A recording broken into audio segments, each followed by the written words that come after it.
So what is going on, guys? It's Triple G here, back with another DMZ video. In today's video, we're going to be talking about how to solo DMZ. It's one of the hardest things to do. I get a ton of people come into stream and talk to me about how to solo this game because you're always coming up against 3 stacks. So in this video today, I'm going to be talking about all the tips that I think you need in order to succeed in solo DMZ. Guys, if you enjoyed this video, please consider subscribing to the channel, as over 98% of the people that watch this video probably won't even hit that subscribe button. Or join me over on Twitch. I stream 5 times a week, and otherwise, let's get straight into this video. Alright, so let's talk about the solo DMZ then. So the first thing you want to do is sort your loadout out and make sure it's sorted out properly. Know what you're going into that fight for, and know what your loadout is strong against and what it is weak against as well. So this is my basic loadout. I had a DC before I filmed this video, so my armor plate carrier is at 1 slot, but I don't have a self-revive, gas mask or kill streak, and I only have a small backpack.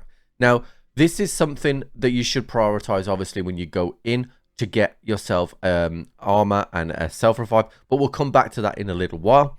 Now the gun that I am using here is the RPK. This is my RPK setup, and if we look at the setup here, I've covered this in a multiple of videos, but particularly for solo, I like the VLK4 because I'm not going to be pushing people too much, so this gives me a little bit of range. And then here are the other ones, tuned for ADS and recoil reduction. Now one of the other options that you can use is a sniper rifle. The sniper rifle will give you a ton of advantages when killing through enemies, and we'll touch on that when we get into the game mode. The second thing that I absolutely recommend that you do is take a stim. A stim will save your life, particularly at 1 plates.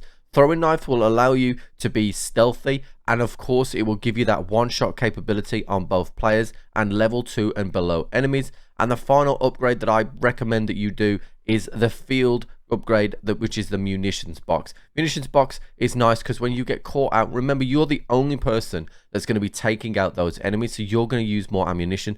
So the munitions box is definitely a recommended thing to take. The other thing to talk about with loadouts is to make sure that the loadout you take suits the missions that you're trying to do. If you have a bunch of missions that's just collecting, that means that you're going to be going inside buildings a lot, which means that you probably shouldn't just have a sniper rifle. You should have a backup rifle, even if that's just a rifle or a gun that you've picked up off the enemy. Make sure that you have something to be able to fight close quarters if you are collecting things. If you are just going around just pinging UAV towers and killing enemies, then a sniper rifle is going to be really good for that because you'll be able to take those enemies out of range. Now when you first spawn into DMZ, it's important to know where the spawn systems are. Now the spawn systems is relatively simple in DMZ. The majority of players will spawn around the outside of the map and left and right of you as you spawn in. So once you start playing DMZ a lot, you'll get to understand where those players will spawn, and then it is very, very important to listen for the gunfire.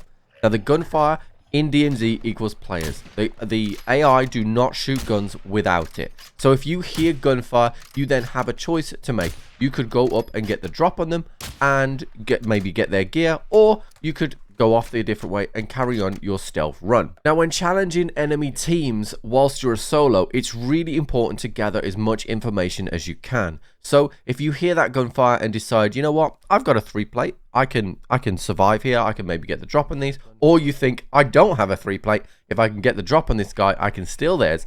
It's important to gather as much information as possible. So head on over, and the first thing you want to look for is which way the AI are firing if you cannot locate the enemy players. Look for where they're firing. Once you've found those enemy players, try and work out how many they are. Watch them for a few seconds. Work out if there are many, or just 1, 2, or 3.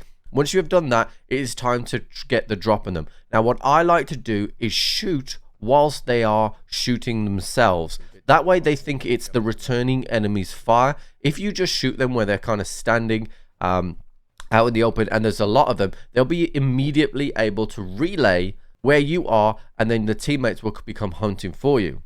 That being said, if there is a guy just stood there in the menu, absolutely mow them down and full kill them as fast as possible. They won't be able to relay any information whatsoever. Now when it comes to completing missions in DMZ, there are going to be some missions that are tougher than others.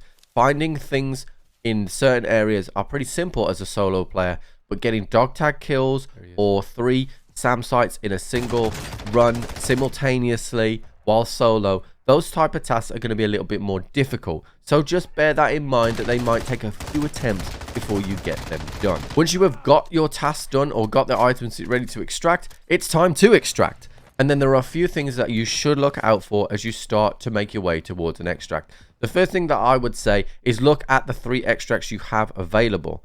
Now, are they surrounded by buildings which, you know, potential campers could hide in? Or are they nice and out in the open? Nice and out in the open also will potentially attract snipers, but they do have sniper glare, so you can assess the situation before you get there. And of course, you could use a hostage rescue, which will give you your own little secret extract, which I've touched on a video previously. So as you start walking up to the extract, make sure that there are no enemy flares going into the air. If there are no enemy flares going into the air, you know that nobody's called it in recently, and you should be able to check the surrounding areas and get out. Make sure you're not just standing still at the extract. Try and use some cover, not necessarily the most obvious cover as well. You know, don't just jump into that one solitary building. Use prone, use the bushes, use whatever you need to do in order to keep yourself invisible. If you do go to an extract and one is being called in, I'm using this footage here which happened on stream of what I did to a team, and actually 2 teams, while they're trying to extract. So the first thing, as I touched on earlier, I noticed how I start shooting at these guys while they're shooting at AI. I noticed the AI was shooting up the hill, so I was really easily able to identify the players because they had large backpacks on, and notice how I thirsted that guy straight away. So he was unable to relay the information to his teammate, and therefore didn't, you know, get that teammate back up as well, making it back to a 2v1 against me. Immediately as I thirsted him, I have repositioned just in case he was able to tell the enemy teammate where I was. I've completely relocated. Then as I was in the middle of that fight, I heard more shooting above the cliff and knew that there was another team approaching. So this time I went prone. Prone here in this position because that other enemy one man is to my left hand side. This car is giving me cover from that. And also from the cliff down, they'll be looking straight at the extract to their, what would be their right, away from me. And then you'll notice as they come down the hill, they had absolutely no clue where I was. And I made sure I could have all 3 of them invisibility before I started shooting. I immediately knocked 2 guys without thirsting them so that the 3rd guy would come down the cliff into my visibility, and then I was able to knock him as well and then finish it off. It's really, really important to use the environment to your advantage here, because that is the only advantage you have as another teammate, because you are solo. Now, after I killed those 3 guys, I did lay prone for a little while and let the guy on the left extract. He was away so that the area was then safe. I managed to grab all the cash and loot from these guys and then move on to the extract and get out from there. It's really, really important, guys, that you use your environment, your surroundings, and whatever gun you have to its maximum potential and advantage. I had a 75 round mag on my RPK, knowing that I could mow through those enemies quickly without needing to be caught on the reload. So there you have it, guys. That is my guide for the solo DMZ. If you have enjoyed this video, please consider subscribing to the channel or join me over on Twitch. I stream 5 times a week, and otherwise I'll catch you on the flip.